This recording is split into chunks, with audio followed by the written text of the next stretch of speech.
Oi, antes de mais nada, beijo, Andréia. Feliz Natal, obrigada. Oi, beijo para todos. Tudo bem, Regina? Tudo bem. Oi, Miguel. Oi, todo mundo. Boa tarde. Estou tentando fazer o Paulo Jabbour aparecer aqui, mas ele não está aparecendo. Eu estou vendo o nome dele aqui, mas a imagem dele não está aparecendo. Eu acho que ele já saiu e voltou e não Não, porque quando eu faço adicionar ao palco... Não, mas eu que botei, mas não está aparecendo a imagem dele. A gente está ouvindo. Pois é, mas eu não consigo te introduzir, porque, Paulo, eu estou te ouvindo que eu estou falando com ele no celular, mas eu não consigo te introduzir porque a câmera não está te filmando, entendeu? Então, você não consegue aparecer. Tem algum problema com a sua câmera que você não está... Você é um fotógrafo, imagina se não fosse. Será que ele está pelo celular ou está pelo computador? Ele está pelo celular, ele está pelo celular. Ô, Paulo, talvez você não sair e entrar de novo. Olha, Andréia. Mas eu...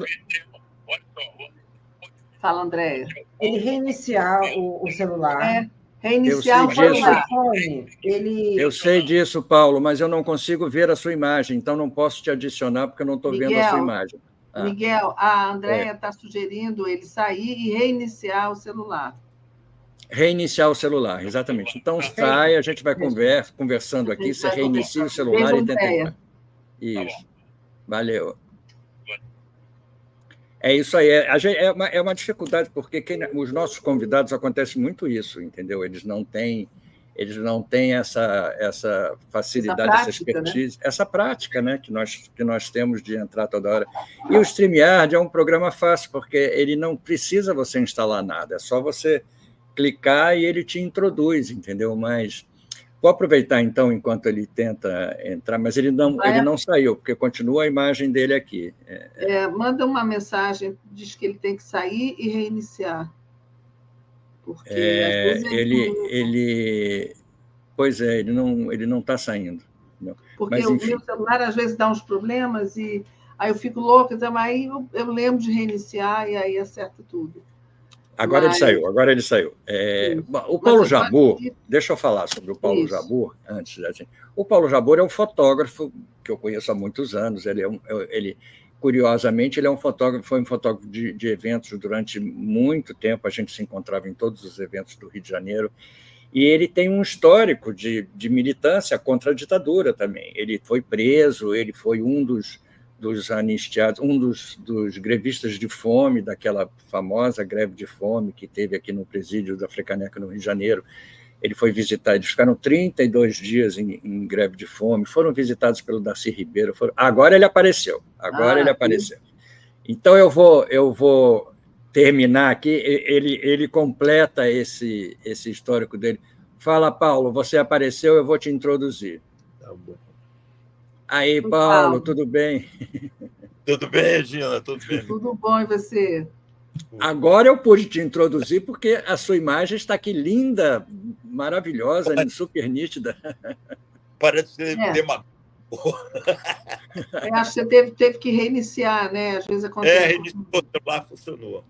Às vezes acontece isso, mas eu estava falando de você, te introduzindo aqui aos nossos espectadores, falando quem é você, o seu histórico de fotógrafo de todos os eventos aqui do Rio de Janeiro, que a gente se encontrou 200 mil vezes, ficamos amigos, e seu histórico de militância contra a ditadura também, que te levou à prisão, como quase todos nós, um dia fomos parar na prisão, sua greve de fome, enfim, todo esse histórico que reacendeu agora há pouco, quando foi lançado o vídeo que fala justamente desse período de greve de fome. Eu queria que você contasse um pouco para a gente, desse um apanhado geral, assim, antes de eu começar a mostrar as fotos, que você me mandou várias fotos, e eu vou mostrar aqui para o nosso público. Então, seja bem-vindo ao Barato da Idade, e o microfone é todo seu.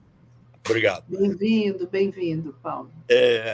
Bom, tem que fazer um apanhadozinho inicial das condições, quer dizer, naquela época, as prisões, né? Você tinha uma fase inicial, né, que todos conhecem, que era a fase de doicode, de Oban, de coisa que era a fase...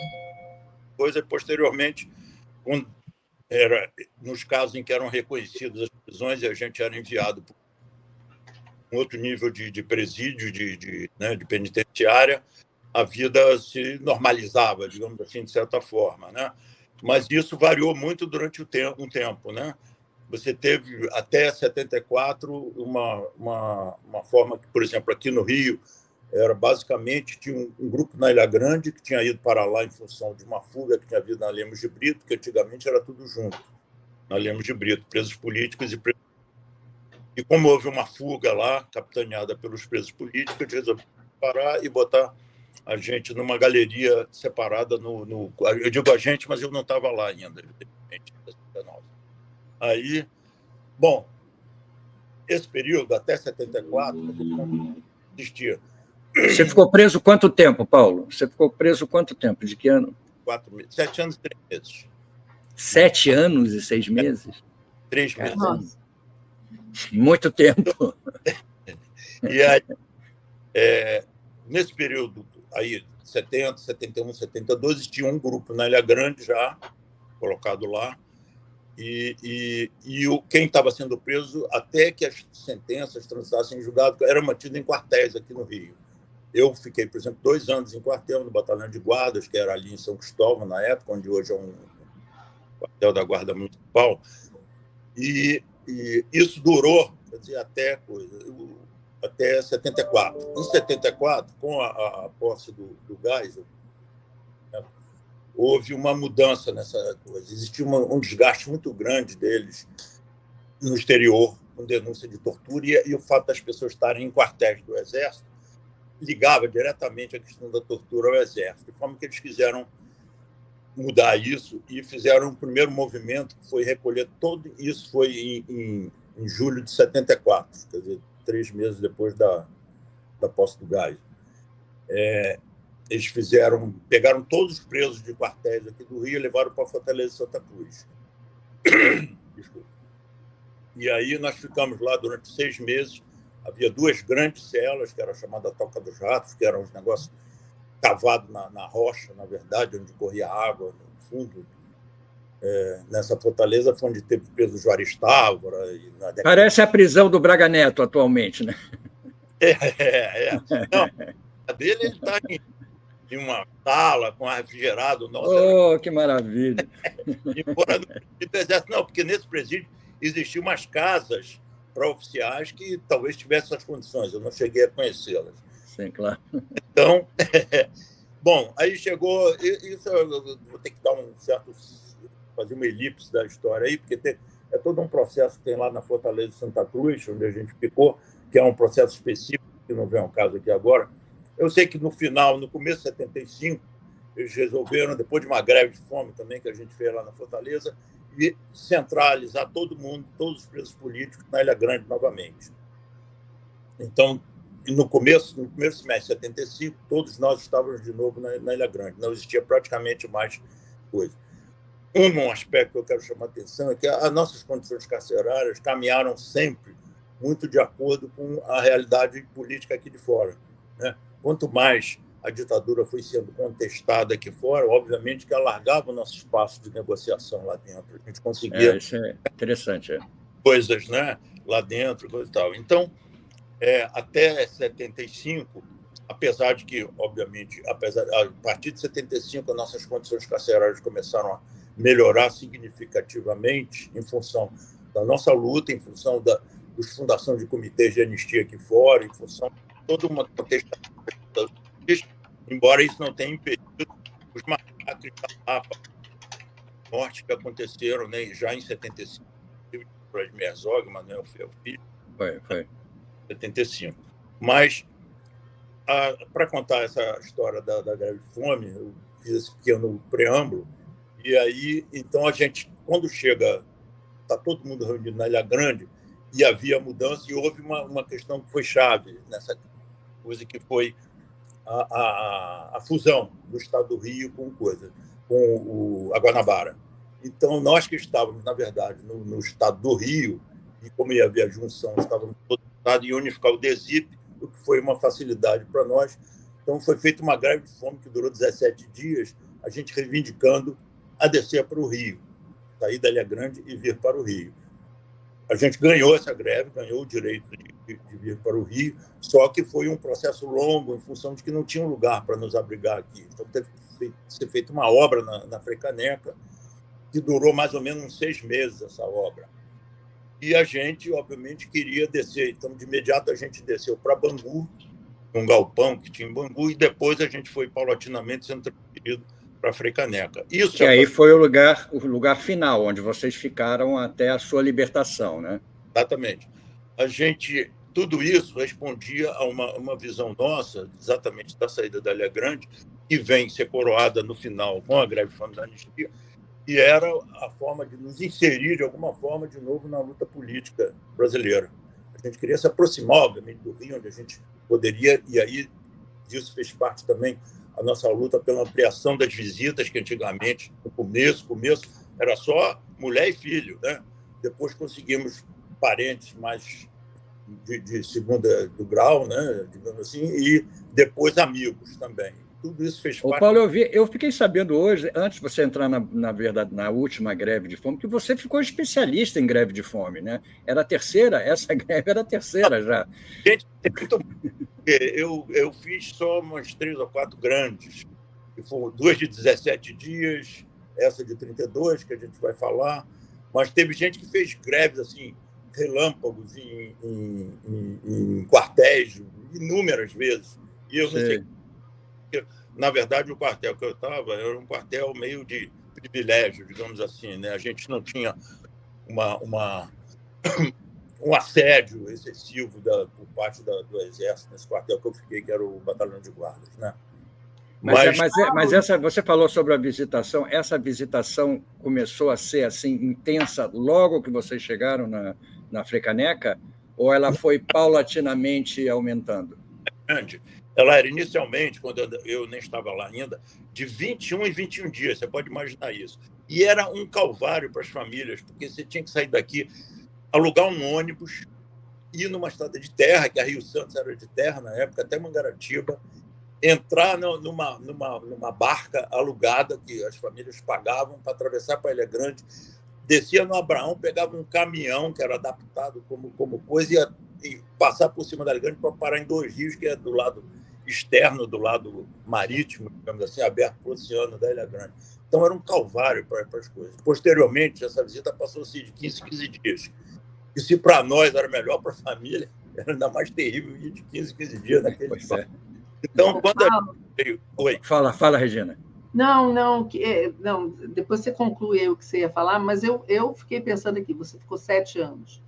Como é que foi sair, retomar o seu trabalho e retomar a sua vida depois de todo esse tempo, enfim, preso? Foi... Não sei se houve uma retomada, porque, por exemplo, eu estudava engenharia, e eu já fotografava até, e tudo, tinha feito curso de fotografia na escola de engenharia, que tinha um super laboratório lá no Fundão.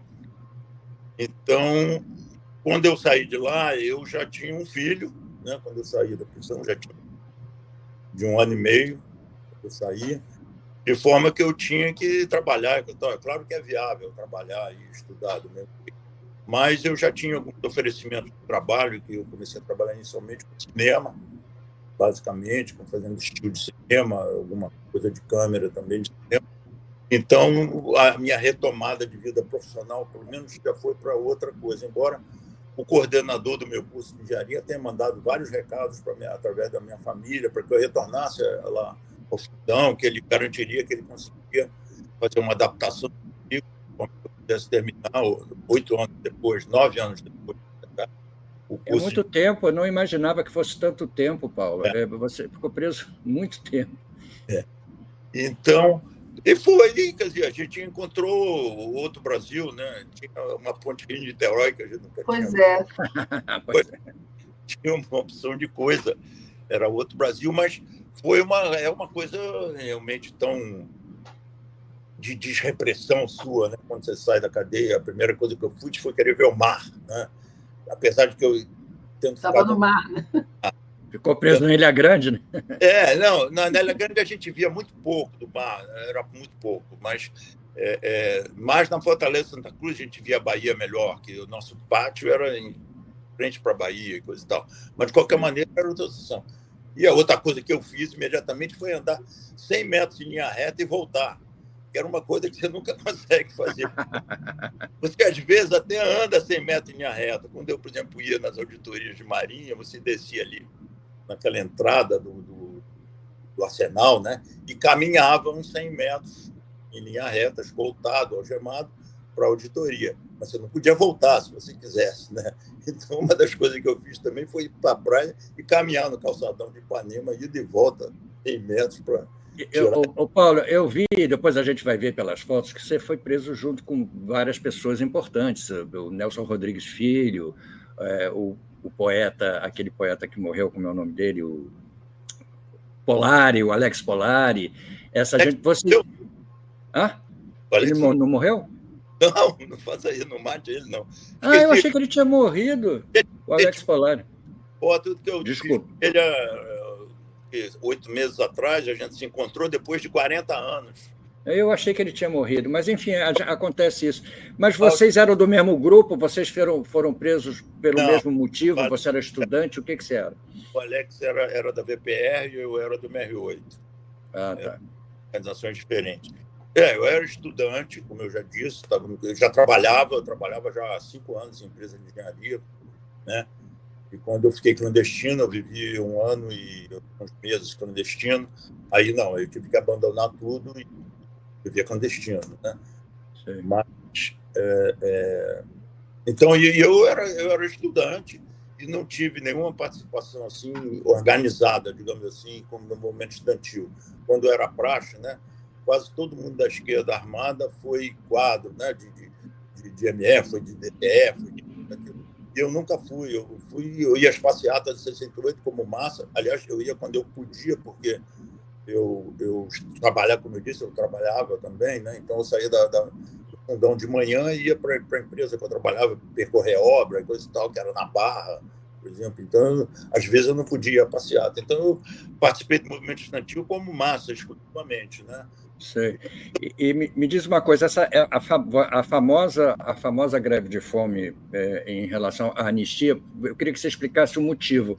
Por que todo mundo foi anistiado e vocês não? Entendeu? O que aconteceu que vocês ficaram de fora desse projeto da anistia quando aconteceu e que justifica a greve de fome, né, que vocês fizeram? Não, a greve foi o seguinte, foi a primeira greve que a gente fez, como eu já disse, houve várias greves, né? Eu participei de algumas, todas eram assim, uma reação imediata a uma questão carcerária, a um tipo de repressão que a gente teria sofrido, uma agressão, uma coisa assim.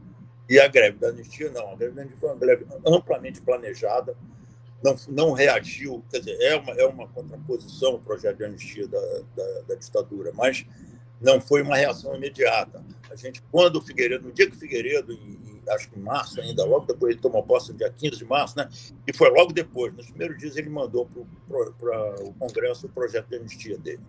E a gente tomou conhecimento do projeto, não só, obviamente, porque nós éramos excluídos, mas como porque todo o arcabouço do projeto era um projeto preparado, inclusive, para a questão de anistiar os torturadores.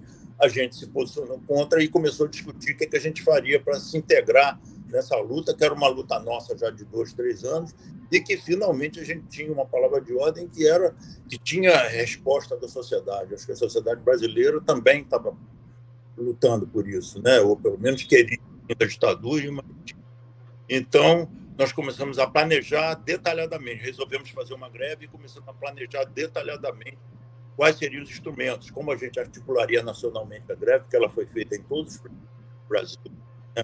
Parcialmente em São Paulo, mas nos outros todos unanimemente, em Itamaracá, na Bahia, em Ceará e aqui no Rio, né? Então, e nisso é que entra o filme e as fotos e tudo entra nessa história. A gente começou a planejar a divulgação da greve, como a gente faria para ter a maior repercussão possível e tal. Considero que a greve foi bem sucedida no sentido que ela teve boa repercussão, a gente conseguiu coisa. Não, a gente não foi incluído, a gente só foi incluído, na verdade, na anistia em 1985, quando houve uma ampliação dela já no governo Sarney. Mas nós fomos excluídos. O detalhe da exclusão você perguntou, é um detalhe jurídico, uma firula jurídica, né? Porque o parágrafo 1º do artigo 1º excluía da anistia, que dizia que era ampla, não sei o que, excluía aqueles condenados por crimes de não sei como era a expressão lá que ele usava, em suma, eram os condenados por ações armadas. Né? E que, juridicamente, a pessoa ser considerada condenada, a gente tem visto essa discussão recentemente aí, muitas vezes, a questão da segunda instância, prisão de segunda instância ou não. Juridicamente, a pessoa só é considerada condenada quando transita em julgado todos os seus recursos. De forma que, como quem estava preso, vou dar um exemplo para entender, acontecia uma ação armada, digamos assim. Então, tinham 10 pessoas acusadas dessa ação armada. 5 estavam presos. 5 estavam exilados ou banidos do país. O que acontecia? Seria julgamento na auditoria militar. A auditoria militar condenava os 10. Tá? Aí, a gente que estava preso tinha direito a recurso. Certo? Então, a gente entrava com recurso para o STM e, posteriormente, com o STF também. Quem estava banido ou exilado, revel, não tem direito a recurso, de forma que a condenação fica parada na primeira instância. E nós, presos, recorremos. E quando a gente teve confirmada a condenação, tanto no STM como no STF, a gente passou a ser condenado, juridicamente condenado. Enquanto que os outros que estavam revéis não podiam recorrer, então estavam só com uma condenação de primeira instância, ou seja, não eram tecnicamente condenados. De forma que no dia da anistia, em 29 de agosto de 79, certo? Por um mesmo crime, 5 foram soltos ou puderam voltar ao Brasil e 5 não foram anistiados e continuaram presos. Porque estavam condenados. De que ano a que ano você ficou, Paulo? Quê? De que ano até que ano? Quando é que você... Qual foi o período? Eu saí no dia 29 de agosto de 79. 79. Um dia você falou que você não estava em nenhuma organização, nada. Qual era Não, eu estava no MR8, eu era da MR8. Ah, tá bom. Também entendi.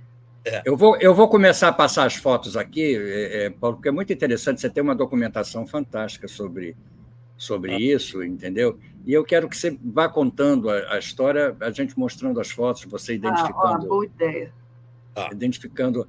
Identificando seus parceiros aqui, entendeu? Olha, aqui são os 14 da greve de fome, né? Como você pode... Deixa eu botar o óculos aqui. Esse foi o primeiro dia, né? Esse foi o primeiro dia da greve de fome, né? Exatamente. Cadê você?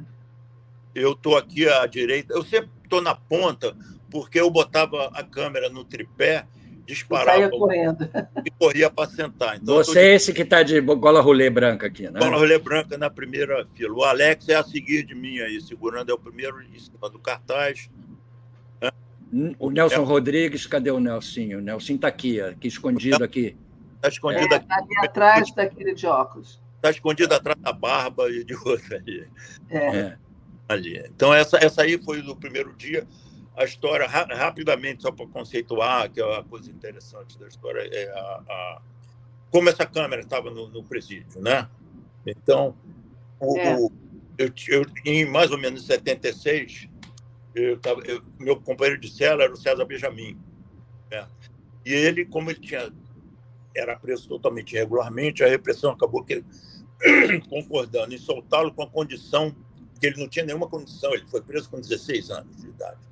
E aí a repressão finalmente resolveu libertá-lo, mas com a condição de que ele abandonasse o Brasil. De forma que ele foi, inclusive, saiu da cadeia. Ele foi para a Suécia.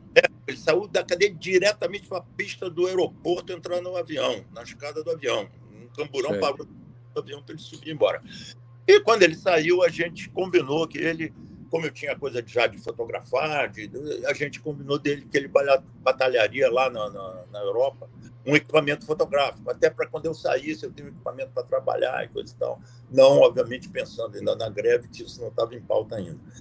De forma que ele chegou lá e conseguiu realmente a doação pela seção sueca da Anistia Internacional de um equipamento fotográfico. Né? Uma Nikon FM e 2 lentes. E esse equipamento chegou até você dentro do presídio? Através, obviamente, da minha mãe e da minha mãe, né? chegou, presidir, entrou legalmente. É isso que eu falei. Nós estamos já em 77, na verdade. Então, as condições carcerárias já estavam ficando um pouco mais favoráveis a gente. A gente já tinha visita de amigos, que poderia, né, vir as pessoas que faziam o movimento da sociedade civil na época. Então, a gente já foi a primeira Câmara que a gente teve lá. Depois houve outras, né, inclusive a Câmara que fez o filme, mas isso é uma outra história. Bom, aí nessa foto... E aqui está o Lula. Aqui está o Lula. Essas visitas mais ilustres vocês começaram a ter a partir do momento que vocês entraram em greve, né?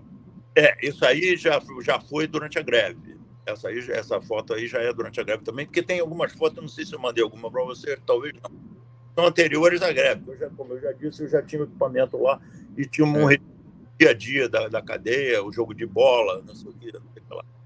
Isso aí já é na greve. E, aliás, poucos meses antes do próprio Lula ser preso, né? Ele foi preso em 80, no Milagre, São Bernardo, e isso aí foi em agosto de 79, durante a greve, né? Então tá o Lula e tem outros, eu não me lembro do nome desses sindicalistas aqui, estava o Olívio Dutra, não sei se a foto que eu mandei aí tem alguma que tem o Olívio Dutra, que é mais conhecido também por ter sido governador do Rio Grande do Sul, e esses são sindicalistas também, que eu realmente não me recordo. Não. Eu também não consigo identificar, não, mas enfim. E ali em volta são presos. Isso aí é a nossa primeira ceia depois dos 32 dias, que foi uma... depois da greve, né? Depois da greve. Graça dessa foto é essa. E eu morrendo de fome, fotografando, feito um bobo. E aí, muito interessante isso. O que vocês estavam comendo aqui? Sopa e bolacha com requeijão. Bolacha, como é que fala bolacha? Sopa, né? Sopa, a gente estava tendo um acompanhamento que ficou acertado entre nós, que como essa greve não era para morrer ninguém, quer dizer, nenhuma greve é para morrer ninguém, mas essa era para prolongá-la o máximo possível, sem nenhuma perda para a gente, obviamente. Então, a gente aceitou um certo acompanhamento médico, né? E, inclusive, eu acho que tem foto que eu te mandei de gente tomando soro. Isso foi permitido depois de 20 dias, a gente achou que podia tomar soro quem tivesse enfraquecido. E com isso, quer dizer, eles já tinham tudo pronto lá no esquema médico do DESIP, para o dia que a gente parasse, que refeição não ia vir uma feijoada, evidentemente, né? Então, no dia que eles prepararam essa sopa lá sob orientação dos médicos do DESIP, né? Então veio uma sopa, que era uma alimentação leve, né? Mais coitinho com requeijão. Né? Você falou que ia explicar como é que tinha a câmera, como é que vocês conseguiam fotografar? Pois é, essa câmera aí, como eu já disse, ela entrou legalmente através dessa doação da Anistia Internacional, seção sueca. Posteriormente, veio da Europa um exilado que trouxe uma câmera e conseguiu entrar com ela também, legalmente, o Lúcio Flávio Schwarregueira. Ele veio, depois que foram reduzidas as penas da Lei de Segurança, ele veio voltou para o Brasil, foi preso, foi lá para a gente e levou a câmera dele também, trouxe filmes, inclusive da Europa. E teve uma câmera de vídeo também, né? Que entrou e não saiu, né?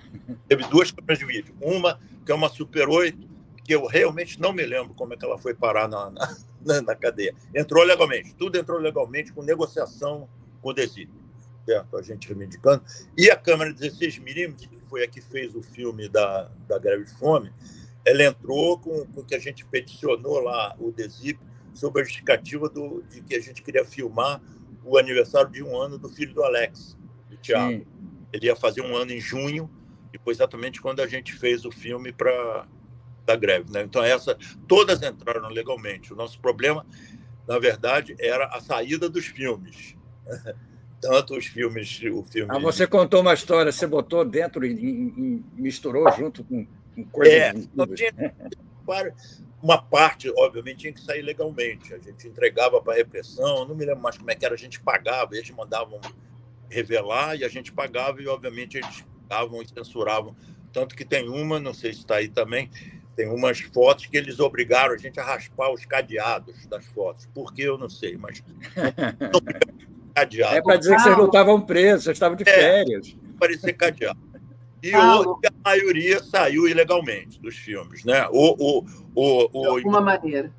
De alguma forma, com a família, ou os deputados que não eram revistados, Nisso aí a gente já tem que destacar todo o papel que o deputado Marcelo Cerqueira exerceu, que foi extraordinário. Tem foto dele aqui mais tarde, né? É. Isso aqui é a turma da música, né? Os artistas aqui, né? A gente tem, olha, tem o Milton, Chico, tem a Miúcha, tem Paulinho da Viola, MPB4. Isso mesmo. E tem ali, no meio, o Hélio Fernandes também. Ali. Hélio Fernandes está aqui atrás, exatamente. Do lado do incrível. Do Nelson Rodrigues, do Nelson Rodrigues. Inclusive, os filmes todos eram revelados lá na tribuna da imprensa. Maravilha. Essas fotos foram publicadas, Paulo? Essas fotos foram publicadas em algum lugar? Elas foram publicadas. Inclusive, tem algumas das visitas dos políticos. Por exemplo, essa aí eu acho que é uma. Aqui está o Tony, está o Ulisses. Está o Ulisses, o Tony, o Nelson Carneiro. Algumas dos políticos tinha autorização da imprensa para entrar junto. Então, tinha fotógrafos de imprensa fazendo também. Então, eles normalmente eram dos grandes jornais, do JB, do Globo, então, o JB especialmente.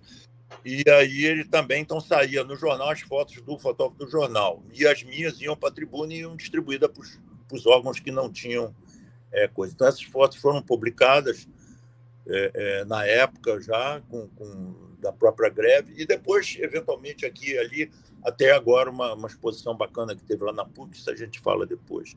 Esse aqui é o Marcelo Cerqueira, que está atrás do Ulisses, né?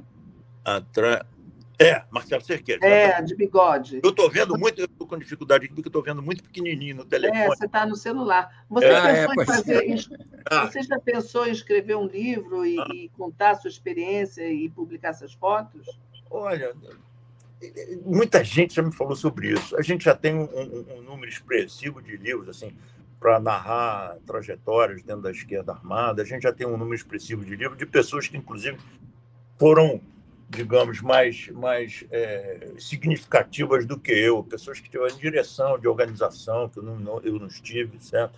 Então, que dominavam até o processo de uma forma mais aguda, né, do que Mas você é o fotógrafo, né? Mas aí tem essa coisa, pode ser, quem sabe, que essa coisa da greve, né, e se ainda rolar alguma possibilidade de fazer uma coisa, a gente tem já algumas... Isso aí é a nossa galeria, né? A galeria aí da Frecaneca, que era exclusiva nossa, que ficava onde a gente circulava. Isso aí ficava tudo aberto o tempo todo, 24 horas. Ficavam soltos aí dentro o dia inteiro, né? E para o nosso pátio, que eu acho que tem uma foto de futebol que eu te mandei, né? Que é no pátio, que era esse pátio aí. Olha o Darcy. Onde aqui a gente vê o Darcy, o Antônio Wise. Niemeyer, Antônio Calado. O Wise e o Niemeyer, né? Que também esse é o Wise, Niemeyer, Darcy. Isso. Esse pátio aí, a porta que você vê um dedinho dela à esquerda, era a porta dessa galeria que a gente viu anteriormente. Essa porta só se fechava à noite, às 6, 7 da noite, e ficava até 6 da manhã fechada. O resto, durante o dia, a gente tinha acesso a esse pátio. Podia circular.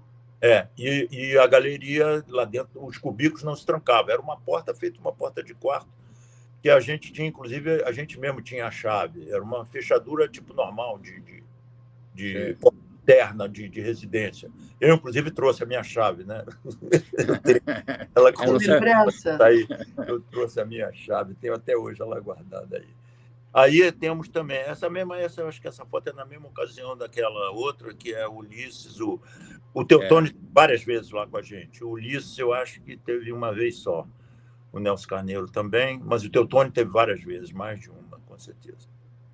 Temos outros deputados, tem vários deputados. Mas, pelo que você me contou, não adiantava muito essa ida deles, durou muito tempo até isso se tornar uma atitude, uma decisão de libertar vocês, né?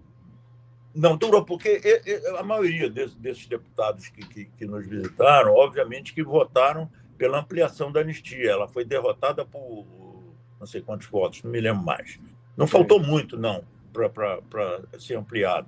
Tinha um substitutivo que perdeu por poucos votos. Agora, a gente recebeu visita tipo do Dinarte Mariz, de próceres da direita também, que o Marcelo Cerqueira, como um diplomata espetacular e um político maravilhoso, conseguiu levar lá. Os caras ouviram a gente com respeito, né? Não fizeram nenhuma declaração ruim depois que estiveram lá, mas certamente votaram pela anistia que nos excluía, né? Essa aí é o último dia. É o último dia da greve. É. O Nelson está bem mais magro, né? Ele está realmente abatido. Todo mundo com uma cara. Você também, você está bem mais magro. Quando a gente tinha mais ou menos. A última vez que eu me pesei, eu tinha uns. Entre 15 e 20 dias de greve, eu tinha perdido 12 quilos. Caramba. Mas depois você perde menos. Inicialmente você perde mais, porque você perde gordura. Quando você começa a perder massa muscular, a perda diminui muito por dia. Então, esses são os mesmos 14 aí. Sobre Ziraldo, grande Ziraldo. E atrás, Raimundo de Oliveira, que foi importantíssimo também. Claro. Ele era deputado estadual, foi da maior importância, ele levou praticamente a Assembleia inteira lá para nos visitar também, para prestar apoio. Então, uma figura extraordinária. Até hoje está aí, um batalhador até hoje. Maravilha. Essas fotos são extraordinárias, Paulo. Elas contam um pedaço da nossa história, né? É fantástico, realmente. Isso aqui é você, né? Sou eu e o Alex, que está de abaixo, o Tiago e o João Paulo, que é o meu filho, né? Sei. Eles têm uma diferença de 3 meses de idade. O João Paulo é de fevereiro e 4 meses, e o Tiago é de junho. E aí nós tiramos essa foto aí. Tem umas fotos, sacou? Essa foto Paulo, uma curiosidade assim, absolutamente mundana. Vocês geraram esses filhos presos? Presos, claro, presos. Tá muito interessante isso. Quando ele saiu, ele tinha 1 ano e meio, né, seu filho? Tinha 1 ano e meio. Eles tinham aí, isso aí já acho que durante a greve, provavelmente, não sei se é um pouco antes, deve ser um pouco antes. O João Paulo devia ter 1 ano aí, mais ou menos, mas ele saiu, tinha 1 ano e meio. E isso faz parte tudo da história, como eu falei inicialmente, quer dizer, as nossas condições carcerárias já acompanharam para e passo o mundo político aqui fora, a evolução política da sociedade civil aqui, como ela foi. A gente conseguiu, né, inicialmente, visita de mulher casada, assim, formalmente, sempre existiu, né, mesmo desde a Ilha Grande. Agora, por exemplo, visita de companheiras, como era o caso meu e do Alex, no caso, certo? Não era permitido, né? Que loucura! E aí, a gente, a partir de que chegou ao Rio, especialmente, mas já em Bangu, quando a gente desceu da Ilha Grande, a gente já começou a ampliar o espectro de visita. Primeiro, companheiras, parentes, irmãos, primos, não sei o que lá, e depois amigos. Nessa altura aí, em 79, a gente já tinha uma possibilidade. Esse pessoal todo que você viu, que a gente vai ver aí nas outras fotos de coisas, eram todos listados como visitantes. Esses artistas todos que nos visitaram eram listados como visitantes. Eles mandavam o nome, a carteira de identidade, e a gente fazia lá a petição, o adesivo, mostrando, semana que vem essas pessoas aqui nos visitar. Então, nessa época, a gente já tinha. E, inclusive, aí, obviamente, com nossos cubículos, né, privativos e coisa e tal, a gente já tinha visita íntima, né, em condições, coisa. Isso aqui é alguém que não estava bem, que está tomando soro. Né? Isso aí já é depois do 20º dia da greve. Alguns companheiros optaram por tomar, estavam, né, com pressão muito baixa, com coisa, optaram por tomar o soro, né, para existir melhor. Né? Paulo, deixa eu te perguntar uma coisa que eu tenho uma curiosidade enorme para saber. O que você sente depois do 10º dia? É uma loucura? Você começa a ter delírio? Como é que é a história da greve de fome? Como ela te afeta? Eu acho que você sente muita fome nos primeiros dias. Depois, essa greve, conforme é o título até do filme que fizemos, certo? Chama Água, Açúcar e Sal. Por quê? Porque a gente já fez greve que era zerada. Mas essa greve, como era uma greve que a gente pretendia estender o máximo possível, porque pretendia acompanhar o que foi feito rigorosamente, a tramitação do projeto na votação do Congresso. Então, a gente sabia que era uma coisa para mais de 20 dias, pelo menos. Então, a gente planejou, por exemplo, atendimento médico depois de 20 dias, se precisasse. E planejou o seguinte, pode-se comer açúcar e sal e água. Então, por isso que os filmes chamam Água, Açúcar e Sal, o filme da greve. Então, só que você come açúcar durante uns 4 ou 5 dias. O sal... Depois você não aguenta mais, né? Depois você enjoa, você não consegue mais comer aquilo. E aí é o seguinte, cara, eu não sei como é que é em condições normais, se hoje eu tivesse que deitar aqui e ficar sem comer. Agora, a gente teve uma atividade incessante. A gente recebia essas visitas todas de política, era todo dia. As nossas visitas já eram quarta, sábado e domingo. Tinham esses grupos de artistas, de coisa. Esses políticos todos iam durante a semana. Então, a gente teve a greve praticamente com visita todos os dias. E os políticos todos que chegavam lá, né, a gente tinha que se reunir, conversar com eles, explicar a nossa posição, o que a gente queria. Eu tinha que fotografar, não sei o quê. Tinha que fazer os embutidos para sair o filme. Tinha que fazer não sei o quê. A gente tinha uma atividade incessante, sabe? Então, não dava nem tempo de ficar... Porra, será? É claro que a gente... Você falou dos embutidos. Como é que você mandava os filmes para fora, Paulo? Alguns saíram de sabonete, mas o mais interessante foi o filme 16mm, do filme mesmo, do Água, Açúcar e Sal, que ele saiu dentro de uma base de abajur. Mas era vídeo? Vídeo não, era negativo 16mm. Negativo. De 1970. Era negativo. Por isso que ele não chegou nem a ser terminado em tempo de passar, porque o projeto era passá-lo quando a gente entrasse em greve, passar em diversos lugares, né? Mas só que isso não foi possível, porque ele não ficou pronto. Ele só ficou pronto depois, através do heroísmo de um monte de gente aí que ajudou e coisa e tal. Mas... Então, ele saiu, né, os negativos, era o negativo 16mm, né?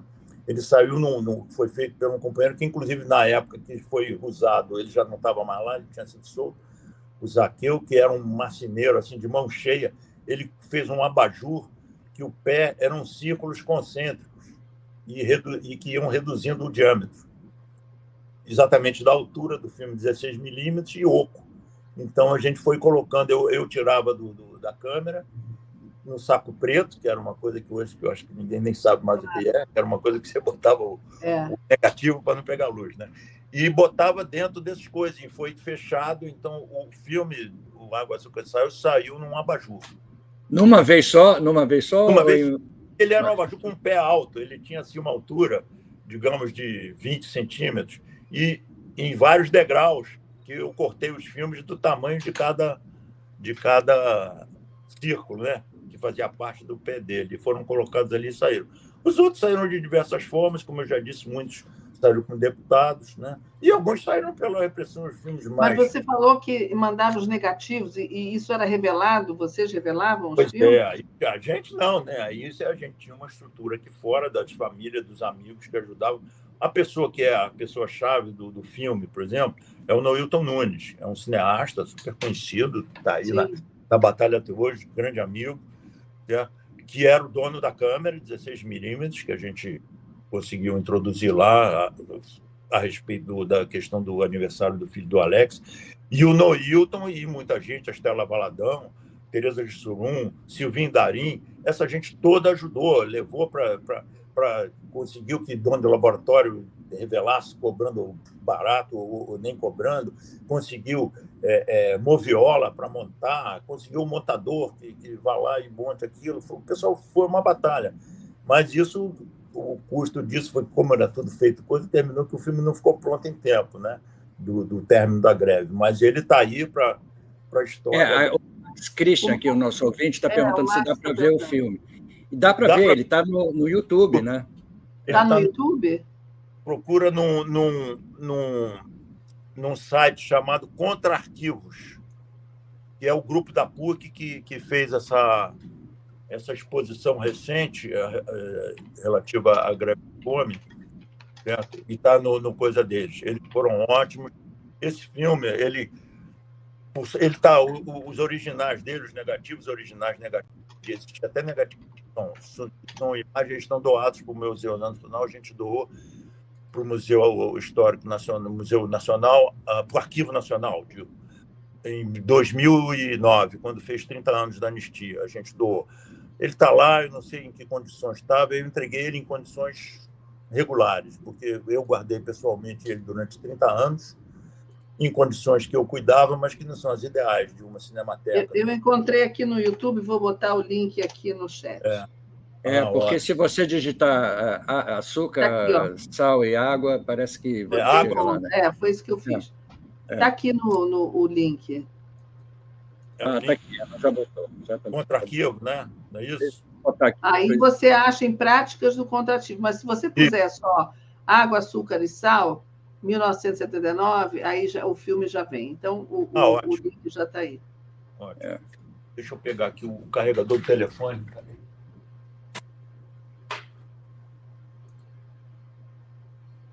Então, tá. É nesse link aqui, né, Regina? Que a gente... esse link que eu coloquei no chat aí.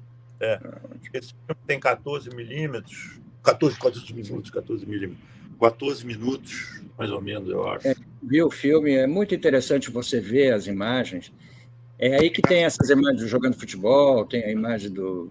Não, e as imagens dá para ver bem. O filme ele é mais sobre a greve mesmo. Ele tem fotos nossas, fotos estilo nossa filmada, tem assembleia de greve, tem umas coisas assim. Não tem muito um dia a dia. Não, tem um pouco do dia a dia. Tem um pouco do dia a dia, pois é. Mas é muito interessante porque é um registro, não tem, até tem registros desse período de prisões e tal, mas são poucos, né? Você não encontra muita coisa, entendeu? E de uma coisa que deu certo, né? Não, fotos dentro da cadeia praticamente não tem. Não tem. E essas fotos com os deputados todos, com os políticos todos ali, é muito interessante a gente ver essa época. Não, é legal. E na verdade, a sobrevivência desse filme a gente deve ao Junei Viana, que é um dos 14 participantes da greve, porque ele e o Perli Cipriano também. Eles é que tiveram a ideia de ir lá nos idos de 2000 e sei lá quanto, 5 ou 6, de digitalizar a cópia que eles tinham. Eles tinham uma cópia e digitalizaram. Porque, se não fosse isso, talvez a gente tivesse que recuperar, digitalizar o negativo, que eu não sei nem em que condições estão. E o que a PUC tem a ver com isso? O que a PUC fez? A PUC tem, porque o pessoal da PUC fez uma coisa muito interessante. Agora, esse pessoal é um pessoal da comunicação da PUC, junto também com o pessoal da história de lá, né? Eles tomaram conhecimento, né, da questão do filme, feito vocês estão, e algumas pessoas estão tomando agora, e correram atrás, descobriram o meu nome e me procuraram para fazer um depoimento, né, de como foi feito, o interesse deles na coisa da comunicação da greve, como é que foi feita, né, porque foi feito o filme. E, a partir disso, a gente estabeleceu uma relação bastante próxima e estreita, né? A professora Patrícia Machado, que é a coordenadora do curso, e ela tem esse grupo multidisciplinar lá na PUC que se chama Contra-Arquivo. E aí ela propôs que a gente fizesse uma exposição lá, né, de não só passando o filme, como passando a entrevista que eu dei, a entrevista que outras pessoas deram lá, o Nilton Nunes, o Zé Carlos Asberg, um outro cineasta que fez filmes na época também, só que ele, infelizmente, a gente não se conhecia, ele não tinha acesso à prisão. E tem muita gente aqui falando para você fazer um livro, entendeu? Você tem muitas fotos desse período que justifiquem um livro? Eu só te mandei um pouquinho, mas eu tenho bastante. Isso seria interessante. Agora que está se falando de anistia, está se vulgarizando, mostrar exatamente... A minúsculo, né? Exatamente, mostrar exatamente o que é uma anistia, o que é uma greve de fome, né? Isso era interessante fazer, entendeu? A palavra ficou falada agora, mas acho que é até bom essa deixa para a gente caracterizar bem a diferença, né, entre uma anistia, entre as pessoas que estavam sob uma ditadura e a anistia que queria exatamente criar uma ditadura. Acho que existe uma pequena diferença, ironicamente, né, diferença entre... Pequena, grande diferença, né? Vocês ficavam junto com presos comuns ou eram só os presos políticos? Olha, eu pessoalmente nunca tive. O pessoal que estava na Ilha Grande, essa galeria que a gente viu era só nossa. Nossa, que eu digo dos presos políticos. O pessoal que estava na Ilha Grande, essa é uma historiazinha que vale a pena ser contada. Leva uns 3 minutos, mas vale a pena. O pessoal que foi para a Ilha Grande, quando houve a reforma, a criação da Lei de Segurança de 1968, 69, a 869, o artigo 27 falava em assaltos a estabelecimentos bancários. E nesse artigo eles resolveram botar uma epígrafe lá que dizia que era qualquer que fosse a motivação. Se fosse assaltado um banco, qualquer motivação era incurso na Lei de Segurança Nacional. O que aconteceu? Aquele pessoal que eu me referi aqui, que foi da Lemos de Brito, que foi remetido para Ilha Grande quando foi recapturado, e aí todos os presos começaram a ir para Ilha Grande, não ficavam mais na Lemos de Brito, na Fricanela. E aí, quando houve essa reforma da Lei de Segurança, reforma não, né? Quando houve a imposição dessa nova Lei de Segurança, em 79, começaram os assaltantes de banco, né, comuns, digamos assim, não estou fazendo nenhuma distinção de classe aqui, não, estou fazendo só uma distinção de motivação, né, digamos assim. Começaram a ser enquadrados também na Lei de Segurança. E a galeria lá era para os presos da Lei de Segurança. Então começou a misturar, né, os presos, né, começaram a ficar juntos novamente, coisa que tinha acontecido na já anteriormente. Mas aí começou a ficar coisa. Acontece que existe uma diferença assim, de Weltanschauung, né, de modo de vida, de encarar o mundo, né, as pessoas que vão da luta armada, das pessoas que vão assaltar bancos e coisa e tal. Em sua grande maioria, havia alguns bem educados e coisas também, que tinham algum nível de consciência, né? Mas a maioria não, né? Está congelando aí você. No começo, nós éramos muitos e os presos políticos eram muitos, das organizações de esquerda eram muitos, e os assaltantes de banco eram menos. De forma que as normas que valiam como organização de vida na galeria eram as nossas. Socialização das coisas, coisas assim. Conforme avançou o tempo, a partir de 71, né, a política da repressão foi começar, em relação a nós, a eliminação física, a morte. Então, começou a ser preso menos gente das organizações armadas, né? E os poucos que eram presos eram mortos. Então, e, ao contrário, começou a se assaltar muito banco. Então, começou a inverter a proporção. Os presos, digamos assim, comuns da Lei de Segurança, certo? Começaram a ser mais do que nós. E, com isso, eles, obviamente, com toda a razão, como maioria, tentaram colocar a galeria de acordo com os parâmetros, com os padrões de convivência deles, né? Isso gerou conflito, evidentemente, até que a gente realmente reivindicou em termos de que a gente, quem estava lá, eu não estava. Uma separação, né? Uma separação em função do risco de vida que alguns companheiros nossos começaram a correr, né?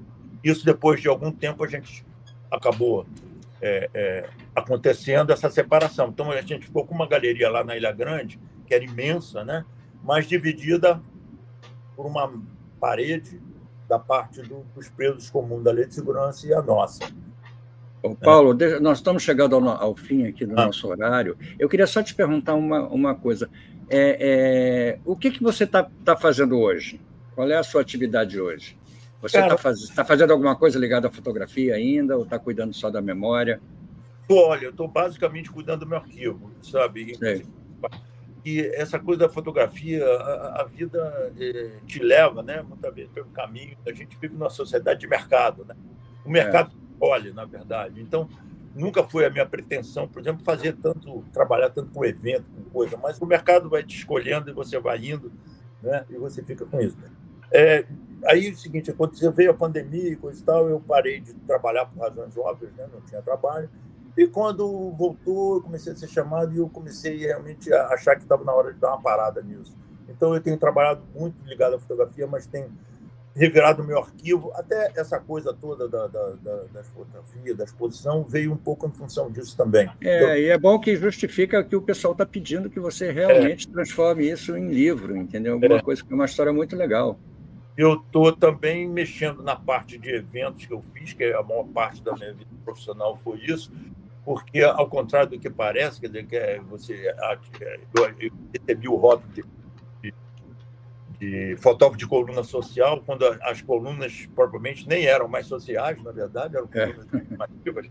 Mas, fora isso, eu revendo aqui, eu estou digitalizando toda a minha parte de negativos, de forma que eu vi que, na verdade, eu fiz muito mais eventos culturais e institucionais e comerciais e coisa do que eventos sociais, simplesmente. Sim, claro, lógico. Coisa muito legal, eu acho que eu tenho um arquivo bacana de pessoas, por exemplo, das artes plásticas, muito interessante, por muitos dos quais já morreram, pessoas não só muito significativas do ponto de vista cultural brasileiro, como pessoas queridas, amigos, como Tunga, sabe? Coisas minhas mesmo, eu me lembro que você fez várias. Ainda tem um projeto definido, mas eu estou fazendo uma recuperação dessa minha memória, dessa coisa, que tem coisa que eu olho e falo, não acredito, eu tenho isso, não acredito. Sabe? Muito bom. Muito bom. Paulo, infelizmente, nós passamos já 3 minutos do nosso horário, o papo foi ótimo. Uma próxima. Não, foi ótimo, muito bom conversar com você, Paulo, e você trouxe assim, coisas muito ricas, essas fotos são preciosas, e estamos todos aqui apoiando a ideia de você fazer um livro, contando sua experiência e botando essas fotos todas. Te agradeço muito, entendeu? Você ter vindo aqui, e vamos, quando tiver mais alguma coisa pronta, alguma coisa a gente mostra aqui, sem dúvida. Tá bom? Um dia sai o livro, você já tem o seu exemplar autografado, garantido. Maravilha. Vamos sim. Um grande abraço, um abraço a todos e todas, um bom Natal e um bom fim de ano. Um beijo para todos. Vou botar o encerramento aqui, viu, Regina? Deixa que eu boto. Tá bom? Tchau, valeu. querido.